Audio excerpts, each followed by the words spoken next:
Hello friends, Bihar jobs update में आपका स्वागत है। तो आज मैं एलआरसी के बारे में चर्चा करने वाला हूं कि बहुत लोगों का बहुत सारा क्वेश्चन है कि एलआरसी जो है 1 साल या 2 साल काम करने के बाद निकाल दिया जाएगा या कभी परमानेंट भी होगा। और जो साइड में प्रॉब्लम आ रही है पिछले 2 दिनों से, उसके बारे में सब चीज़ के बारे में चर्चा करूँगा। और कुछ प्रॉब्लम हो सकती है सब्सक्राइबर को। देखिए, मैं आप लोगों को यहाँ पे खुश करने के लिए नहीं बैठा हूँ, जो रियलिटी है उसी पे बात होगी। और आपको बुरा भी लग सकता है, तो बुरा लगता है लेकिन सही है वो बात। तो आप लोग थोड़ा समझ सकते हैं कि मेरा बात को दिल पे ना ले, और जो सच्चाई है उसी पे मैं बात करूँगा। इसे अगर आप चैनल पे नए हैं तो चैनल को लाइक शेयर सब्सक्राइब जरूर करें। और आप लोग सब्सक्राइब नहीं करते हैं, आप लोग सब्सक्राइब नहीं करोगे तो मुझे मोटिवेशन किसे मिलेगा। चाहे वो एलआरसी का फॉर्म का बात हो या एलआरसी की वैकेंसी कब आएगी, सबसे पहले बिहार जॉब्स अपडेट ही आपको बताया था। तो इस चीज़ को ना भूलें। और भी आगे आने वाली जो वैकेंसी है उसके बारे में सबसे पहले बिहार जॉब्स अपडेट ही आपको बताएगी। तो कृपया चैनल को ज़रूर सब्सक्राइब करें।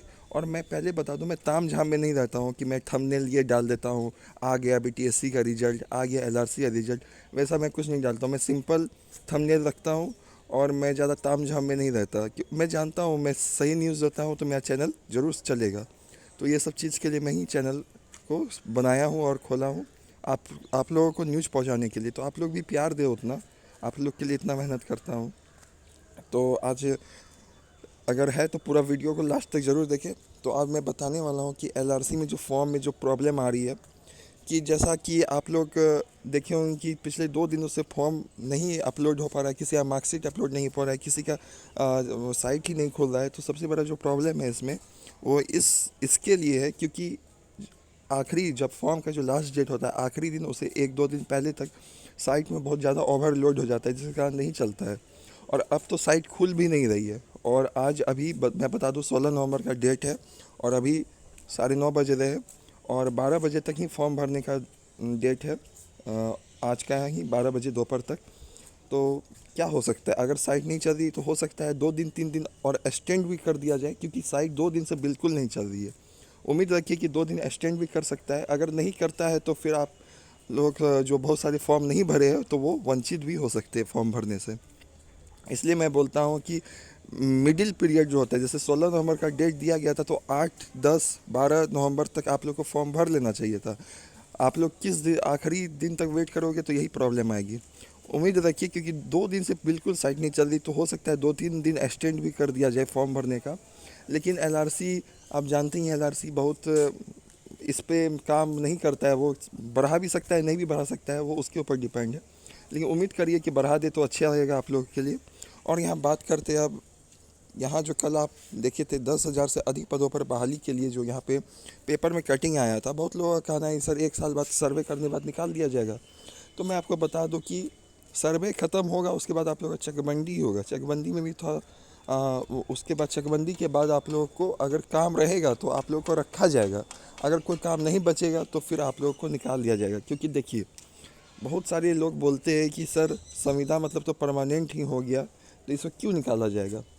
तो मैं आपको बता दूं कि विशेष सर्वेक्षण कानूनगो, विशेष सर्वेक्षण अमीन और सहायक बंदोबस्त पदाधिकारी के लिए जो विज्ञापन निकला है आपका, ये जो है संविदा नियमावली, विशेष सर्वेक्षण संविदा नियमावली 2019 के रूप में निकला है। तो आपको बता दो 2018 के लास्ट में एक नियमावली बना था संविदा के लिए, जिसमें कि सबका तय किया गया था क्वालिफिकेशन। विशेष सर्वेक्षण सहायक बंदोबस्त पदाधिकारी के लिए बीटेक प्लस एक्सपीरियंस, कानूनगो के लिए डिप्लोमा प्लस एक्सपीरियंस, कलर के लिए सिंपल ग्रेजुएशन और पीजी, और विशेष सर्वेक्षण अमीन के लिए डिप्लोमा इन सिविल इंजीनियरिंग। उससे पहले 2019 से पहले आप लोग देखे होंगे कि ऐसा कोई वैकेंसी नहीं आती थी कि सहायक बंदोबस्त पदाधिकारी के लिए बीटेक हो, कानूनगो के लिए डिप्लोमा विद एक्सपीरियंस। ये 2019 में जब नियमावली बना था, उसके बाद से ये फर्स्ट टाइम अप्रैल में जब वैकेंसी आई थी तब देखने को मिला था। तो अगर आप रेगुलर पोस्ट के लिए देखा जाए, सहायक बंदोबस्त पदाधिकारी वही बन सकते हैं जो बीपीएससी क्वालिफाई करते हैं। ये पहली बार इतना बड़ा ऑफिसर वाला पोस्ट संविदा पे रखा गया एलआरसी के द्वारा। तो ये इसका मेन जो मकसद था, वो बिहार में पूरा जो सर्वे हो रहा है, विशेष सर्वेक्षण का जो काम चल रहा है, इसके लिए ही ये पोस्ट को जनरेट किया गया था। अमीन जो आप विशेष सर्वेक्षण अमीन या डिप्लोमा इन सिविल इंजीनियरिंग, ताकि जल्द से जल्द बिहार में जो सर्वे का काम हो वो पूरा हो सके। और जब ये सर्वे का काम हो जाएगा, ये पहले भी पेपर में दे चुका है, आपको मैं बता दूं, ये पहले भी पेपर में दे चुका है कि विशेष सर्वेक्षण का जो सर्वे का काम है उसके बाद होने के बाद ये स्वतः पूर्णतः ये पद खत्म हो जाएगी। ये पद जो है संविदा के लिए लाया गया था, स्पेशली जनरेट किया गया था। तो ये जनरेट किया गया था और जो है ये जनरेट किया गया था विशेष सर्वेक्षण काम के लिए ही किया गया था। और बहुत लोगों का कहना है कि सर इसका एक्सपीरियंस मुझे मिलेगा, जैसे कोई भी बीटीएससी जूनियर इंजीनियर की जो वैकेंसी आएगी उसमें इसका एक्सपीरियंस रिकॉर्ड होगा। तो मैं आपको बता दूं कि नहीं, ये जूनियर इंजीनियर का ये जो पद है ये अमीन का पद है, ना कि जूनियर इंजीनियर का। तो इसका जो आप लोग का जो एक्सपीरियंस है वो काउंट नहीं होगा जूनियर इंजीनियर में। हाँ, भले अगर कोई पोस्ट आती है एलआरसी में अमीन उमीन का, तो हो सकता है उसमें जनरेट मतलब उसमें रिकॉर्ड किया जाए आप लोग का एक्सपीरियंस। हालांकि मेरे अनुसार तो नहीं करना चाहिए, क्योंकि ये जो पोस्ट है ये सिर्फ विशेष सर्वेक्षण का काम करवाने के लिए ही निकला था। तो लगभग 99% रखिए कि परमानेंट तो होगा नहीं, ये जो वैकेंसी है ये होगा नहीं। हाँ, अगर ऐतिहासिक डिसीजन ले ले, जैसे उड़ीसा के नवीन पटनायक ने लगभग 1 लाख संविदा कर्मी को परमानेंट कर दिया था, अगर वैसा ही कुछ नीतीश कुमार या तेजस्वी यादव उप मुख्यमंत्री अगर वो ऐतिहासिक डिसीजन ले ले कि संविदा कर्मी को परमानेंट कर दे, तब ही कुछ हो सकता है। अन्यथा ये संविदा पे ही रहेगी और काम होने के बाद हो सकता है मैं भी निकाल दे, क्योंकि ये ऐसा कुछ नहीं है। जैसे आप जूनियर इंजीनियर जब संविदा पे बहाली आती है, जैसे मान लीजिए भवन निर्माण में संविदा पे अगर निकलती है कोई बहाली, तो उसमें लिखा गया है कि तब तक रहेगा जब तक परमानेंट ना हो जाए, तब तक 1-1 साल तक बढ़ते रहेगा। लेकिन इसमें ऐसा कुछ नहीं लिखा गया है कि जब तक परमानेंट ना हो जाए तब तक 1-1 साल के लिए बढ़ाती जाएगी। ये सिर्फ संविदा पे डिपेंड है, जब तक आपका विशेष सर्वेक्षण का काम है तब तक ये डिपेंड है। अगर हो गया, चकबंदी भी हो गया, तो आपको निकाल दिया जाएगा। और अभी राजनीतिक एक्सपर्ट के अनुसार कि ऐसा कोई मतलब नीतीश कुमार या तेजस्वी यादव का कोई अभी संविदा को परमानेंट करने का कुछ ऐसा बात नहीं और ध्यान भी नहीं है।